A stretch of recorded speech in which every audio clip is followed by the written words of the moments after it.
আহলে বাইতের অন্যতম সদস্য হলো মা খাতুনে জান্নাত ফাতেমা। আমার রাসূল বলে দিয়েছেন মা খাতুনে জান্নাত ফাতেমা হবে জান্নাতে মুমিনাদের সরদারিনী। জোরে জোরে কন্যা সুবহানাল্লাহ। তাহলে আপনি যদি আজকে মাকে গিয়ে বলেন মা গো, গাজী সুলাইমান আল কাদরি এসে বলে গেছে মা খাতুনে জান্নাত ফাতেমাকে ফলো করো, ওনার মতো তোমার লাইফ স্টাইলটাকে করে ফেলো, তোমার নাকি জান্নাতে রিসিভ করবে নবীজির প্রিয় কন্যা মা ফাতেমা। তাহলে সেই আহলে বাইতকে ভালোবাসার দরকার আছে না নাই বন্ধু? ও বন্ধু, হৃদয় খুলে শোনো গো, মা ফাতেমার বিয়ে হলো কার সাথে? হযরতে আলী, ইসলামের চতুর্থ খলিফা। মা আয়েশা সিদ্দিকা রাদিয়াল্লাহু তাআলা আনহা থেকে হাদিস কানা বর্ণিত। আমার আপনার প্রাণের রাসূল ও বন্ধু অত্যন্ত চমৎকার হাদিস বর্ণনা করেছেন। বন্ধুরে আমার আবু বকর এবং আলী যখন এক জায়গায় বসতো, আমার মা খাতুনে জান্নাত ফাতেমা এমন স্বামী পেয়েছে রে আমাদের জন্য বড় নেয়ামত বন্ধু। যখন হযরতে আবু বকর এবং হযরতে আলী যখন একটা জায়গায় দাঁড়াতো অথবা বসতো, হযরতে আলীর চেহারার দিকে তাকায়া থাকতো আবু বকর। একদিন আবু বকরের কন্যা মা আয়েশা প্রশ্ন করলেন, বাবা বাবা গো, আমার জানতে বড় মনে চায় গো বাবা। কি জানতে মনে চায় বাবা? আমার জানতে বড় মনে চায় তোমরা যখন একই জায়গায় হও গো, তখন তুমি প্রেমময় নজরে তাকিয়ে দেখো হযরতে আলীর দিকে, বাবা আলীর মধ্যে কি আছে গো? এবার আবু বকর ডাক দিয়ে বললেন, আয়েশা আয়েশা রে, হযরতে আলীর চেহারার দিকে তাকিয়ে থাকা ইবাদত। বাবা এই কথা কে বলেছে? এই কথা বলেছে আমার প্রাণের নবীজি। জোরে জোরে বলেন না।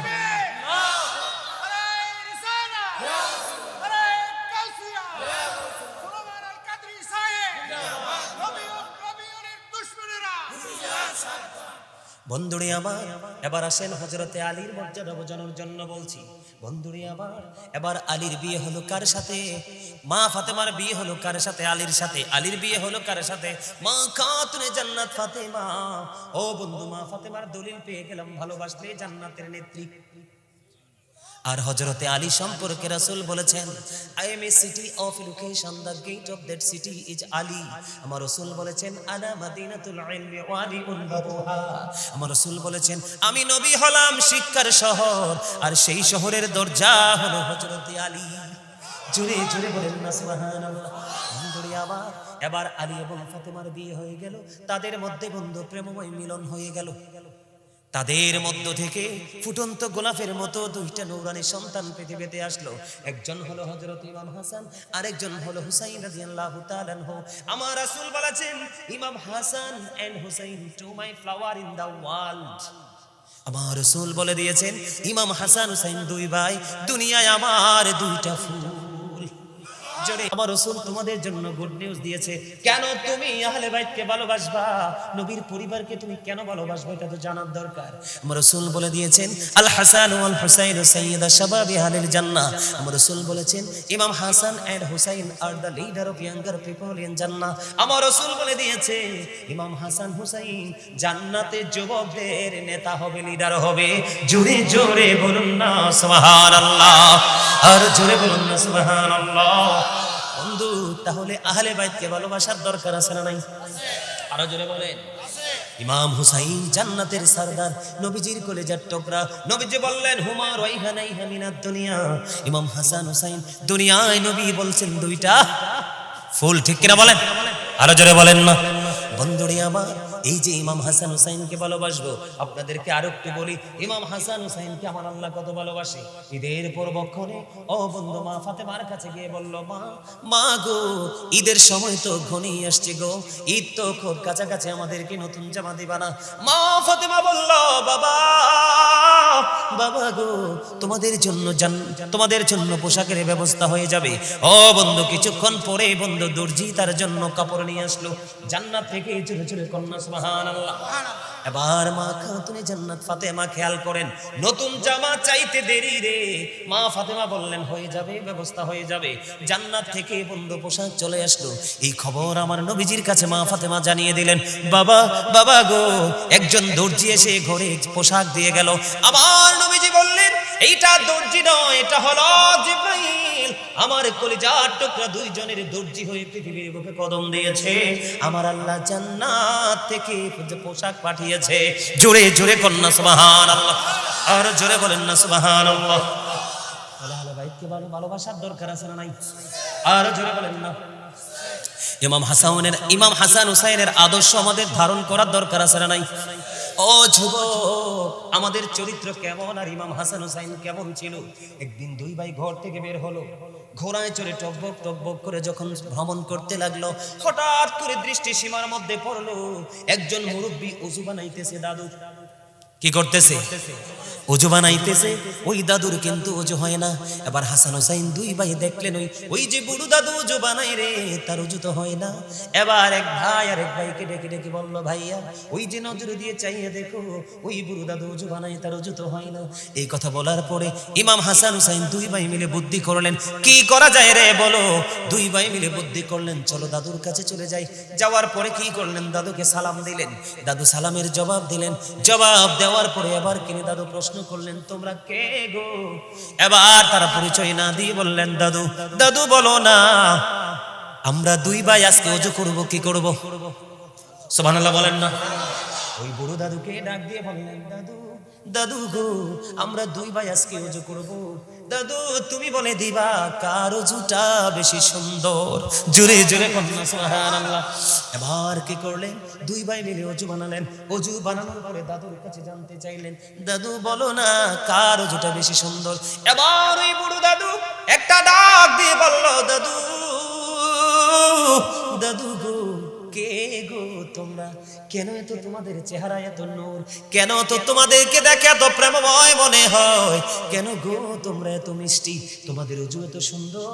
দাদু তোমরা দুই ভাইয়ের ওযু সুন্দর, আমি দাদুর ওযুটাই হয় নাই।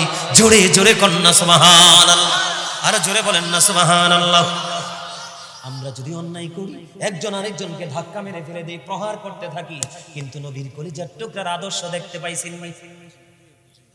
কোন উচ্চবাচ্য করেছে? কোন গর্হিত আচরণ করেছে? ঠিক কিনা বলে? এখন আমরা যদি ছেলেদেরকে শাসন করি, তারা আমাদের দিকে উগ্র মেজাজে তাকায়, ঠিক কিনা বলে? তাহলে তাদের লাইফ সুন্দর হবে কিভাবে? তোমার জীবনে যদি অভিভাবক না থাকে, যোগ্য দক্ষ টেকসই অভিভাবক লাগবে, তাহলেই তোমার ফিউচার হয়ে যাবে ব্রাইট। এবার কি করলেন? ওই দাদু প্রশ্ন করলো, দাদু দাদু গো বলো না কেন এত সুন্দর তোমাদের ওযু, তোমাদের পরিচয় কি? এবার দুই ভাই উত্তর দিলেন, দাদু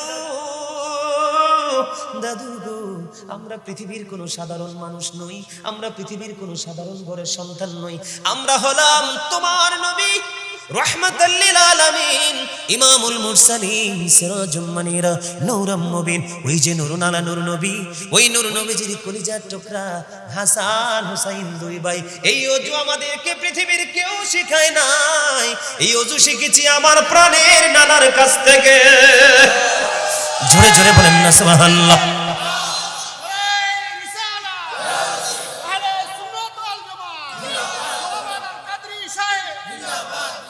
আমি তোমাদেরকে হাসান হুসাইনের মর্যাদা বোঝানোর জন্য বলছি। এক্সাম্পল দিয়ে আমি কারবালার ময়দানে ঢুকব, তোমাদেরকে বুঝাইতে চাই যুবক, ইমাম হাসান হুসাইনের কাছে, আমার আল্লাহর কাছে তারা কত পছন্দের যদি না হতো, ওই হাবিবকে ডাক দিত না, ঠিক কিনা? আল্লাহর বন্ধুকে ডাক দিয়েছে, হাবিব আপনি যে রিসালাতের বাণী নিয়ে গেছেন, রিসালাত দিয়ে গেছেন, সত্যের উপদেশ দিচ্ছেন, এই যে কষ্ট ত্যাগ স্বীকার করেছেন, এর বিনিময়ে আপনি কিছুই চান না, উম্মতগুলোকে জানাই দেন আমি চাই শুধু আমার আহলে বাইতের ভালোবাসা। আল্লাহ যদি ভালো না বাসতো, আল্লাহর হাবিবকে কিন্তু এত প্রেমময় নির্দেশ দিতেন না, ঠিক কিনা বলেন? যুবক হৃদয় খুলে শোনো রে বন্ধু, বিরক্ত হইও না, কিছুর মধ্যে আলোচনা শেষ করে দিচ্ছি। যুবক রে হৃদয় খুলে শোনো, একদিন এক গ্রাম্য লোক, আমাদের এলাকার মধ্যে অনেক গ্রামের মানুষ নতুন আম গাছে আম ধরলে নিয়ত করে যে হুজুরকে একটা দিব। গাভী যদি বাচ্চা দেয়, প্রথম যদি দুধ দহন করে কয় আমাদের হুজুর কি ইমাম সাহেবকে একটু খাওয়াবো, খাওয়াই কিনা? এটা বাস্তব কথা না? মাঠে যদি সুন্দর সোনালী ফসল ফলে, তখন নিয়ত করে আমাদের হুজুরের বাড়িতে কিছু চাল দিব। এক্সাম্পল রে, আমি মুন্সিগঞ্জে গেলাম বন্ধু আজে, গত বছরের আগের বছর। এখন আমার যেই বাড়িতে বসেছিলাম, ওই বাড়ি থেকে স্টেজে যাওয়ার মাঝখানে একটা আলু ক্ষেত আছে। রোজার একেবারে কাছাকাছি সময়ে গিয়েছিলাম, যখন বন্ধু ওই আলু ক্ষেতের উপর দিয়ে কদম দিয়ে যখন গেলাম, ওই আলু বাগানের যে চাষ করেছিলেন ওই চাষি ডেকে ডেকে এসে বললে, হুজুর আমি আপনাকে এত ভালোবাসি গো, আমার একটা অনুরোধ আজকে আপনাকে রাখতে হবে। আমি বললাম কি অনুরোধ? হুজুর আমার এই জমিনে এত আলু হয়েছে গো হুজুর, আমি খুশি হব আপনি যদি আমার এই জমিন থেকে কিছু আলু নিয়ে যান। বন্ধু আমার গাড়ির পিছনে এক বস্তা আলু তুলে দিয়েছিলেন, আমিও তার ভালোবাসাকে শ্রদ্ধা করেছি, হৃদয় থেকে গ্রহণ করেছি। ওই রমজান মাসে আমি যতগুলো আলুর চপ বা বোর্ডের সাথে ইউজ করেছি, আগে ওর ক্ষেতের আলুগুলো আমি ভক্ষণ করেছি। কেননা আমি যদি না খাই আমার আল্লাহ তো দেখে, তার ভালোবাসাকে একেবারে অবমূল্যায়ন করা হবে, ঠিক কিনা বলেন? এই বাস্তব উদাহরণ আছে না নাই? আমাদের দেশে আছে না? আপনারা মনে রাখবেন, পৃথিবীর কোন দেশে বন্ধু এই বাংলাদেশে আলেমদেরকে মানুষ যত বেশি ভালোবাসে, যত বেশি মূল্যায়ন করে, যত বেশি মর্যাদা দেয়, পৃথিবীর কোন দেশে আলেমদেরকে কেউ এত ভালোবাসে না। আমার একজন ভক্ত বন্ধু সৌদি আরব থেকে আসলো, আসার পরে বলল, হুজুর আমার মন বলে, এটা কিন্তু তার ব্যক্তিগত মনের কথা, এটা তার আবেগের কথা, হুজুর আমার মনে হয় নবীর প্রতি যে ভালোবাসা বাংলাদেশের মানুষের, পৃথিবীর সব দেশের মানুষের আগে বাংলাদেশের মানুষ আগে নবীকে হাসরের ময়দানে খুঁজে পাবে। আর জোরে কান্না সুবহানাল্লাহ। একজন বাঙালি প্র্যাকটিক্যালি আমার সাথে, বন্ধুরে আমার, একজন গ্রাম্য লোক মনে মনে নিয়ত করলো, আমি রাসূলের দরবারে একটা হরিণ উপহার দিব। যেমন কথা তেমন কাজ, তিনি কি করলেন? একটা বাচ্চা হরিণী ধরে নিয়ে আসলেন, বাচ্চা হরিণী ধরে নিয়ে আসলেন, রাসূলের কাছে দিলেন। এবার বন্ধু হযরতে হাসান রাদিয়াল্লাহু তাআলা আনহুকে হরিণের বাচ্চাটা দিয়ে দেয়া হলো। এই দিয়ে দেওয়ার সময় হঠাৎ করে নজর দিয়ে চাইয়া দেখলেন ইমাম হুসাইন যে ভাইয়াকে হরিণের বাচ্চাটা দিয়ে দিল। এবার ইমাম হুসাইন দৌড়ে ছুটে আসলো। বন্ধু দেখবেন আমাদের বাংলাদেশের মধ্যে এই রীতিটা এখনো আছে, মেয়ের ঘরের বাচ্চারা যখন আসে দাদা দাদু কিন্তু ছেলের ঘরের আদর একটু কমাই দেয়, দেয় কি দেয় না? কয় আমার মেয়েটা অনেক দূরে থাকে, এই আমার নাতি নাতকুর গুলো আদর থেকে বঞ্চিত হয়, একটু হৃদয় দিয়ে ভালোবাসে, আদর করে কোলে করে আদর দিয়ে বন্ধু রাখে, রাখে কিনা? বন্ধুরে আমার, বন্ধু এবার কি করলো? ইমাম হুসাইন দেখতে পেলেন ওই যে হরিণীর বাচ্চাটা ভাইয়াকে দিয়ে দিয়েছে, এবার দৌড়ে ছুটে আসলেন প্রাণের নানার কাছে, নানা নানা গো, ভাইয়াকে তো হরিণীর বাচ্চা দিয়েছে, আমারও তো একটা লাগবে। জোরে বলেন না সুবহানাল্লাহ। আমি বুঝাইতে চাই ইমাম হাসান হুসাইনকে আমার আল্লাহ কত বেশি ভালোবাসে বন্ধু। এবার কি করলেন? নবীজির কাছে হরিণ আসছে কয়টা? বন্ধু কতবার আমি পড়েছি রে, যতবার আমি পড়েছিলাম ততবার আমি পেজটার দিকে শুধু তাকিয়ে দেখলাম আমার আল্লাহ কত ভালোবাসে রে, তাদেরকে জানি কাল হাসরে পাবো কিনা, সেই মর্যাদার সমকক্ষে যেতে পারবো কিনা মনের ঘরে বন্ধু মনের অজান্তেই ভাবনা চলে আসে। এবার কি করলেন? ও বন্ধু ইমাম হুসাইন এসে চাইলেন, নানা গো আমার একটা হরিণ লাগবে তো।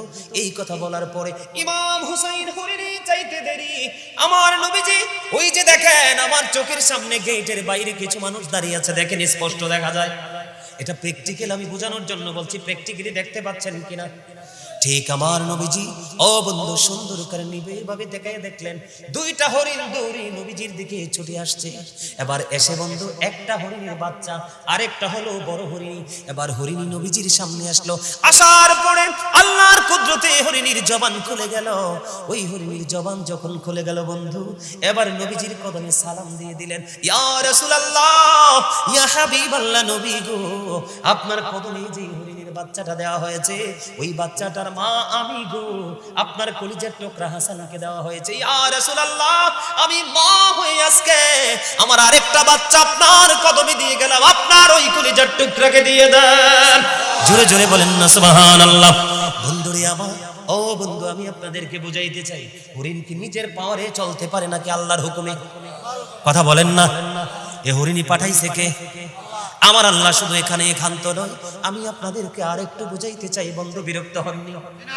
যুবক ভাইরা তোমাদের কাছে ভালো লাগেনি? যুবকরা হাত তুলে দেখাও কার কার কাছে বেশি ভালো লাগে। সবাই যুবক মারহাবা। ইয়া রাসূলুল্লাহ, ইয়া গাউসুল আজম দস্তগীর। বন্ধুরে আমার, আমার দিকে তাকান। ইমাম হুসাইন ছোট্ট ওই দিকে যাচ্ছে খেলার জন্য। মা খাতুনে জান্নাত ফাতেমার গলা জড়িয়ে ধরলেন, মা মা গো, আমি বন্ধু অত্যন্ত প্রেমময় খবর শুনে নেন। এবার মা, আমি একটু খেলতে চাই বন্ধুদের সাথে, আসার পরে আমাকে আপেল দিতে হবে। মা খাতুনে জান্নাত কোনো চিন্তা করলেন না, তিনি বললেন হ্যাঁ বাবা, তোমাকে আমি আপেল দিব। এই কথা বলার পরে ইমাম হুসাইন খুশি হয়ে বন্ধু চলে গেলেন। খেলা শেষ করে খেলতে যখন গেল, এবার কি করলেন, মা ফাতেমার ব্রেইনে ঢুকলো যে মদিনার কোথাও তো এখন আপেল পাওয়া যাবে না, কারণ এখন তো আপেলের সিজন না। আমি যে আমার হুসাইনকে কথা দিলাম আপেল দিব, যদি দিতে না পারি রে, আমি মা তো মিথ্যাবাদী হয়ে যাব। মা ফাতেমার মধ্যে বন্ধু একটা চিন্তা যখন চলে আসলো, যারা মদিনায় গিয়েছে তারা দেখেছে আমার নবীজি রওজা মোবারক থেকে, ও বন্ধু, মা ফাতেমার বাড়ি বেশি দূরে ছিল না, অল্প কিছু ডিস্টেন্স ছিল বন্ধু। আমিও গিয়ে দেখেছি যে এই দুই চোখ দিয়ে প্রাণ ভরে দেখে এসেছি বন্ধু। এবার কি করলেন, এবার আমার দিকে তাকান বন্ধু, যদি ভালো না লাগে, আলোচনা শেষ করা পর্যন্ত যদি ভালো না লাগে আমি কিচ্ছু বলবো না, ওই দিক দিয়ে বের হয়ে চলে যাবেন, কিন্তু কাউকে ডিস্টার্ব করবেন না বন্ধু। আমি আপনাদেরকে বলে দিতে চাই এবার ঘটনাটা কি হলো। এবার ইমাম হুসাইন গেলেন, চলে গেলেন খেলতে, মা ফাতেমা দৌড়ে চলে গেলেন রাসূলের হুজরা মুবারকে। হুজরা মুবারকে যাওয়ার পরে আমার নবীজি চাইয়ে দেখলেন ইমাম হুসাইনের মা জান্নাতের সরদারিনী, আমার নবীজির কলিজার টুকরা, যাকে বলা হয় বলতেন আমার নবী উম্মে হাবিবা। জোরে জোরে বলেন না সুবহানাল্লাহ। বন্ধুরে আমার, নবীজি যখন ললাটের মধ্যে ঘাম দেখলেন, দেখার পরে ডাক দিয়ে বললেন মা, মা গো। নবীজি বসা ছিলেন, মা ফাতেমাকে দেখে বন্ধু দাঁড়িয়ে গেলেন, আম্মা আপনি এখানে বসে, আপনার ললাটে ঘাম দেখা যায় কেন? বাবা বাবা গো, আপনার কলিজার টুকরা হুসাইন আজকে আপেল চেয়েছে গো বাবা, আমি কথা দিয়েছি খেলা শেষ করে আসতে দিব গো, কিন্তু বাবা এখন তো মদিনার কোথাও আপেল নাই, আমি কোথা থেকে আপনার কলিজার টুকরাকে আপেল দিব? ও বন্ধু, বাবা এবং মেয়ের মধ্যে কথোপকথন চলতেছে, এর মধ্যে বন্ধু জিবরাইল এসে হাজির। ইয়া রাসূলুল্লাহ, আপনার কলিজার টুকরার জন্য আমার আল্লাহ জান্নাত থেকে আপেল পাঠিয়ে দিয়েছে। জোরে জোরে বলেন না সুবহানাল্লাহ। সুবহানাল্লাহ ওয়ালহামদুলিল্লাহ লা ইলাহা ইল্লাল্লাহ, সুবহানাল্লাহ আলহামদুলিল্লাহ লা ইলাহা ইল্লাল্লাহ, লা ইলাহা ও লা ইলাহা ইল্লাল্লাহ। নবী আমার নূরের ফুতুল, জগৎ করলেন ও জালা, নবী আমার নূরের ফুতুল, জগৎ করলেন ও জালা, রোজ হাসরে করবেন তিনি উম্মতের ফয়সালা। সুবহানাল্লাহ আলহামদুলিল্লাহ লা ইলাহা লা ইলাহা ইল্লাল্লাহ। আরশি কুরসি লৌহ কলম সৃষ্টি জাহান ওসিলা, আরশি কুরসি লৌহ কলম সৃষ্টি জাহান ওসিলা, নিজে আল্লাহ খুশি হইয়া নাম রাখিলেন হাবিবুল্লাহ। সুবহানাল্লাহ। মহব্বতে আরো জোরে মহব্বতে লা সুবহানাল্লাহ ওয়ালহামদুলিল্লাহ লা ইলাহা ইল্লাল্লাহ, লা ইলাহা লা ইলাহা লা ইলাহা ইল্লাল্লাহ মুহাম্মাদুর রাসূলুল্লাহ সাল্লাল্লাহু আলাইহি ওয়াসাল্লাম। জিকির করার পরে শান্তি লাগছে কার? কার লাগছে? হাত তুলে দেখান। আলহামদুলিল্লাহ, হাত নামান। বলে হুজুর প্রশ্ন কেন করলেন? কারণ আমি যে বললাম জান্নাতের বাগানে আসলে জান্নাতি ফল খেয়ে নাও, এর মধ্যে সুবহানাল্লাহ আলহামদুলিল্লাহ এগুলো হলো জান্নাতি খাবার। বলে হুজুর খাবার হলো কেমনে? প্রত্যেকটা মানুষ ডবল, একটা হলো তার দেহ আর একটা হলো তার আত্মা, একটা হলো তার বডি আর একটা হলো তার সোল। দেহের খাবার পৃথিবীতে মিলে আর রুহের খাবার মিলে এই রকম পরিবেশে মসজিদে, আলেমদের জলসায়, আল্লাহর ওলিদের দরবারে। কথা বলেন ঠিক না বেঠিক? এই জন্য এটা হলো আজকে ইমানদারের জন্য রুহানিয়াতের বাজার করার জায়গা। আজকে আসছেন আপনারা মার্কেটিং করার জন্য, প্রাণ ভরে বন্ধু মার্কেটিং করে নেবেন। এই মার্কেটিং এর মধ্যে ফার্স্ট চয়েস থাকবে আপনার ইমানকে মজবুত করার ট্রেনিং। আর দ্বিতীয়ত হলো আপনার ইমান যদি মজবুত করতে পারেন, বাজারের ব্যাগে অল্প হলেও সপ্তাহটা চলে যাবে। তার মানে রাসূল বলেছেন আখলিস দীনাকা ইয়াকফিকাল আমালুল কালিল। আপনি আপনার দ্বীনকে কি করতে হবে? খাঁটি করতে হবে। কালিল দ্বারা বুঝিয়েছেন অল্প আমলই আপনার নাজাদের জন্য যথেষ্ট হয়ে যাবে। বন্ধুরে আমার বলতেছিলাম, হৃদয় খুলে শোনেন। এবার কি করলো? জিবরাইল চলে আসলো, ইয়া রাসূলুল্লাহ জান্নাতি আপেল চলে আসলো গো, আপনার কলিজার টুকরার জন্য আবার আল্লাহ পাঠিয়ে দিল। এবার কি করলেন? জিবরাইল বললেন, ইয়া রাসূলুল্লাহ আমার 2টা বাটি লাগবে আর একটা চাকু লাগবে। এবার 2টা বাটি বন্ধু আনলেন মা আয়েশা সিদ্দিকা রাদিয়াল্লাহু তাআলা আনহার ঘর থেকে, আর একটা চাকু। এবার বন্ধু আপেলটাকে অর্ধেক করা হলো। অর্ধেক করার পরে বন্ধু অর্ধেকটা বাটির মধ্যে রেখে আরেকটা দিয়ে ঢাইকা দিলেন, আর অর্ধেকটা বন্ধু নবীজিকে বলে দিলেন সবাই খাওয়ার জন্য। আলাপ আলোচনা শেষ হয়ে গেল, ইমাম হুসাইন খেলা শেষ করে বাড়ি ফিরে আসলো। মা ফাতেমা আসার পরে যখন আপেল চাইলেন, মা ফাতেমা আপেলটা খেতে দিলেন। আপেলটা যখন বন্ধু খেতে দিলেন, খেতে দেওয়ার পরে ইমাম হুসাইন আপেল খাওয়ার পরে বললেন, মা মা মা গো, এত মজার আপেল তো আমার জীবনে কোনোদিন খাইনি গো, এখন থেকে প্রতিদিন আমাকে আপেল দিতে হবে। মা জানতে বড় মনে চায় গো, এই আপেল তুমি কোথা থেকে এনেছো বাবা? বাবা গো, এই আপেল তো আমি আনিনি, তোমার নানার কাছে আমার আল্লাহ জান্নাত থেকে পাঠাইছে। জোরে জোরে কন্যা সুবহানাল্লাহ। বন্ধু মা ফাতেমার কাছ থেকে যখন শুনলেন তোমার নানার কাছে আপেল এসেছে, তোমার নানা ব্যবস্থা করে দিয়েছে, এই কথা বলার দেরি একটা সেকেন্ড দেরি করলেন না। ইমাম হুসাইন দৌড়ে চলে গেলেন মা খাতুনে জান্নাত ফাতেমার সঙ্গ ছেড়ে। এবার নানার কাছে গেলেন, নানা নানা গো, আজ থেকে প্রতিদিন আমাকে আপেল দিতে হবে, এমন আপেল তোমার জীবনে আর কোনোদিন খাইনি। আমার নবীজি বললেন, নানা গো ব্যবস্থা হয়ে যাবে, যাও। এবার বন্ধু চলে গেলেন, কিন্তু রহস্য হলো কোথায়? ওই যে বাটির মধ্যে অর্ধেক আপেল জমা। বন্ধুরে আমার প্রতিদিন একবার করে সরাইতে হবে এই বাটিটা। মা ফাতেমা নিয়ে রেখে দিলেন, দিন চলে গেল, রাত পাড়িয়ে গেল। পরের দিন যখন হলো, ও বন্ধু বাটি সরাইয়া দেখে ওই আপেলটা পুরোপুরি আস্তা হয়ে আছে। জোরে জোরে কন্যা সুবহানাল্লাহ। আপেলটা আস্তা হয়ে গেছে, কিন্তু জিবরাইলের কথা হলো এই আপেল কিন্তু পুরোটা খাওয়া যাবে না। ঠিক যেইভাবে দেখিয়েছেন এমনি ভাবে প্রতিদিন অর্ধেকটা আপেল কেটে সবাই মিলে খাবেন, আর বাকি অর্ধেকটা আপনারা বাটি দিয়ে ঢাইকে রেখে দিবেন। বন্ধুরে আমার মা ফাতেমা আজকে খাইলেন আপেল কিন্তু একটাই, গতকালকে স্বাদ ছিল একটা, আজকের স্বাদ হয়ে গেল বন্ধু ভিন্ন রকম। আবার কি করলেন? মা ফাতেমা আবার ঢাইকা রেখে দিলেন। ঢাইকা যখন রেখে দিলেন, রেখে দেওয়ার পরে পরের দিন আবার ঢাকনা সরালেন। পরের দিন ঢাকনা সরানোর পরে চাইয়া দেখলেন আবার পুরো আপেলটা আস্তা হয়ে আছে। বন্ধুরে আমার এমনি করে করে কিতাব প্রমাণ করেছে 2 বছর পর্যন্ত যখন ঢাকনা সরাইতো, ঢাকনা সরানোর পরে চাইয়া দেখতো ওই আপেলটা পুরো আস্তা হয়ে গেছে। অর্ধেকটা কেটে কেটে খাইছে, প্রতিদিন ভিন্ন ভিন্ন স্বাদ। 2 বছর পরে আল্লাহর রহমতে আল্লাহর কুদরতে আপেলটা অদৃশ্য হয়ে যায়। জোরে জোরে কন্যা সুবহানাল্লাহ। বন্ধুরে আমার দেখছেননি, চাইতে দেরি চাইছে কোথায়? জমিনে, মায়ের কাছে। কোথায়? আর আপেল পাঠাইছে আমার আল্লাহ জান্নাত থেকে।